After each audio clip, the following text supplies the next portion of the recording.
Juvenile Fillies dirt race is similar to their grass race. It features a big field and a short run to the turn. Post position may eliminate some of these. American Gal ran well in her debut and very well in her recent return. She's locally based, but will be going a lot further than her first two, and Baffert doesn't do so well on short rest. There's also the question of this filly staying sound. Her full brother has made one start, and her dam only 8. It's tough to be confident this one will run well, and tough to be sure she won't. Daddy's Little Darling improved with Lasix 2 back, and last time got to a figure that makes her borderline relevant here. McPete trainees have actually run well here, but he hasn't gotten any new tops, and this filly would need one. Dancing Rags is another to move forward at Keeneland, in her case with first-time Lasix. This is another that would need a new top to contend, but we think that this one is more likely to go forward, in part because she's lightly raced in second Lasix. But in addition, Motion's Born has heated up recently, and his horses have run well in California Breeders' Cups, though all his previous starters have been on grass.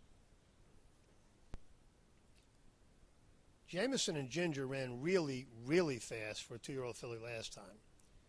If she does that again, she's gone. But it came in the slop at a track where Rudy gets big figures. Horses coming off 11-point tops don't need extra excuses to bounce like a cross-country trip. And Rudy will have to prove he can take a show on the road. Noted and quoted improved second time out, bounced, then won a weak Grade 1 with a return to her top. This filly would need to improve to contend, and she has the look of a precocious type that has already outrun her dam-side relatives. It's interesting to note that Baffert, despite being locally based, has only had spotty results in the California Breeders' Cups. Sweet Loretta ran a good one second out and paired it up to win the spin away. There's nothing wrong with this pattern, the timing, or her pedigree for a route. But the issue, once again, is Pletcher's record of getting his dirt horses to run well at the Breeders' Cup. Union Strike improved in her second start and has had lots of time in a trainer change since. That last is a big X factor, since Delassie has not been doing well recently. But this filly is competitive on number power, is locally based, and is bred to go long. Aside from being by a Belmont winner, 3 of her siblings ran tops at Roots.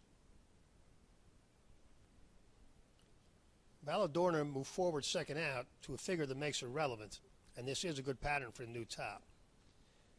The issue is the East-West ship and Cassie's history with dirt Breeders' Cup starters. They have not run nearly as well as his grass horses. Yellow Agate ran well in her debut and paired up that figure when stretching out. She's slower than a couple, but a little faster than most of the fillies in this race. And yes, this is another traveling cross-country. But all of Clement's Breeders' Cup runners have paired their tops, including Tonalist, his only dirt runner. Yellow Agate is probably the toughest of the Eastern runners. The bottom line here is that we are not convinced that the ones with the best figures will run their races. Yellow Agate drew well. Let's see whether Clement can get another good effort at the Breeders' Cup.